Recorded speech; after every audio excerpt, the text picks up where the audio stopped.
জানি না কোথায় আছো, জানি না কোথায় আছো, কেমন আছো। তবে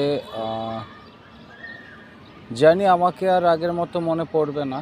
যদিও কখনো মনে পড়ে তাহলে আমার দেওয়া বাজে বিহেভিয়ারের কথাগুলো মনে কইরো, নতুন করে আমাকে ঘৃণা কইরো। তবুও তুমি ভালো থাইকো, যেখানেই থাইকো ভালো থাইকো। তো দেখতে দেখতে আজকে অনেকটা দিন হয়ে গেছে। অ্যাকচুয়ালি এরকমভাবে আমরা আজকে আলাদা থাকবো বা আলাদা হয়ে যাব, এটা আমি কখনো ভাবি নাই, কখনো চিন্তাও করি নাই। আসলে সময় সব কিছু বদলে দেয়, সময় সব কিছু পরিবর্তন হয়ে যায়। এরপরেও মানুষ বাঁচে, মানুষের বাঁচতে হয়, মানুষ স্বপ্ন দেখে, মানুষ স্বপ্ন নিয়ে বাঁচে।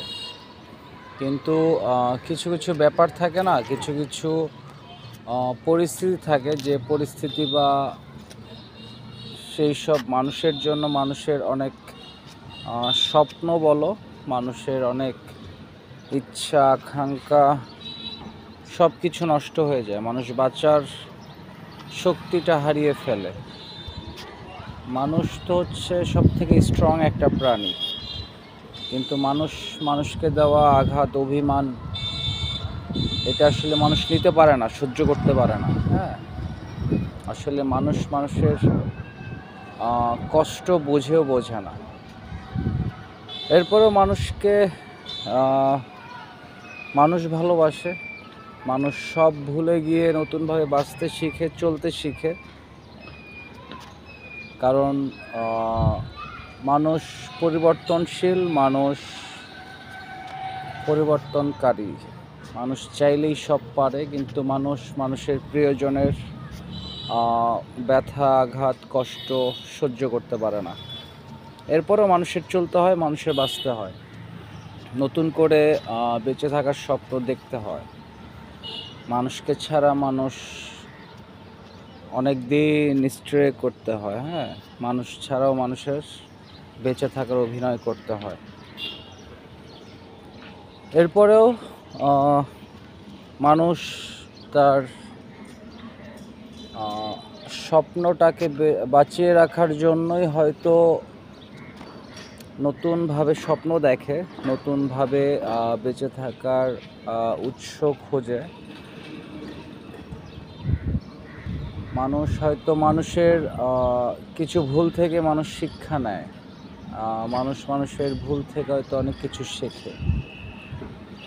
পৃথিবী নাকি কখনো শূন্য স্থান পূরণ পছন্দ করে না আর কি।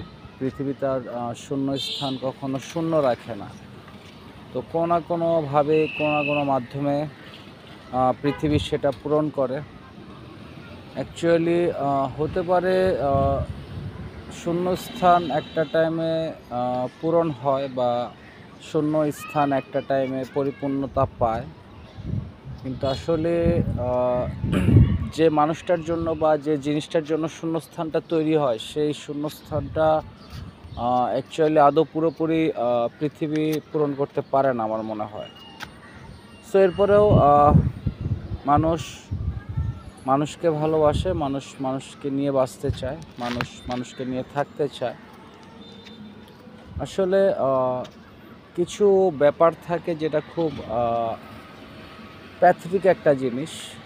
মানুষকে ছাড়া বাঁচতে পারে না, আবার মানুষকে ছাড়াই বেঁচে থাকার অভিনয় করে। আসলে সব কথা বা সব অনুভূতি তো আর বলে বোঝানো যায় না।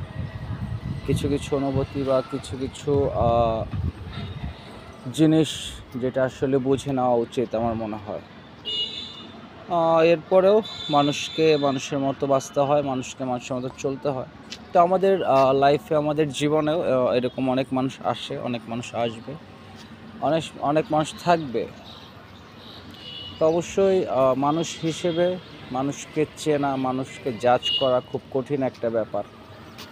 কারণ যারা আমাদেরকে ছেড়ে চলে যায় বা যারা আমাকে ছেড়ে চলে গেছে, তারাও তো আমাদের মতো মানুষ। সো তাদেরকেও তো আসলে ভয় পাওয়া বা তাদেরকে অ্যাকচুয়ালি মানে ভুল বোঝার কোনো অপশন নাই। সো এরপরেও মানুষ মানুষকে ছাড়া বাঁচে না, আবার মানুষ মানুষকে ছাড়া বাঁচতে শিখে যায়। সো মানুষ মানুষের লাইফে আসে, মানুষ মানুষের লাইফে আসবে, দেখবে, আবার চলে যাবে। সো এসব বিষয় নিয়ে আসলে মন খারাপ করা যাবে না, এসব বিষয় নিয়ে মনে কষ্ট রাখাও যাবে না। মানুষ অতিথি পাখির মতো, ভালো লাগে আসে, আবার ভালো লাগে থেকে যায়, ভালো না লাগলে চলে যায়। সো যে জিনিসটাকে আপনি সবথেকে বেশি আঁকড়ে ধরার চেষ্টা করবেন, সেই জিনিসটা হচ্ছে আপনাকে বেশি কষ্ট দিবে, সেই জিনিসটা আপনাকে একটা টাইমে ছেড়ে চলে যাবে। সো আমার মনে হয় যে কোনো জিনিসকে নিয়ে এতটা সিরিয়াস বা এতটা স্ট্রং বা এতটা স্ট্রেস নেওয়াটা ঠিক না, বা কাউকে নিজের থেকে বেশি ভালোবাসা বা কাউকে নিজের থেকে বেশি বিশ্বাস করাটাও ঠিক না। কারণ আপনি যে জিনিসটাকে বেশি বিশ্বাস করবেন, যে জিনিসটাকে বেশি চাইবেন, আশা করবেন, সেই জিনিসটাকে আপনাকে কষ্ট দিবে এবং সেই জিনিসটা আপনাকে ছেড়ে চলে যাবে একটা টাইম। সো নিজেকে ভালোবাসুন, নিজেকে সময় দেন, নিজের উপর ইনভেস্ট করেন, একা থাকুন, একা থাকতে শিখুন। ইনশাল্লাহ ভালো থাকবেন, ভালো রাখবেন, সুস্থ থাকবেন। অন্তত কেউ আপনার মন ভাঙতে পারবে না, কেউ আপনাকে কষ্টও দিতে পারবে না, আমার মনে হয়।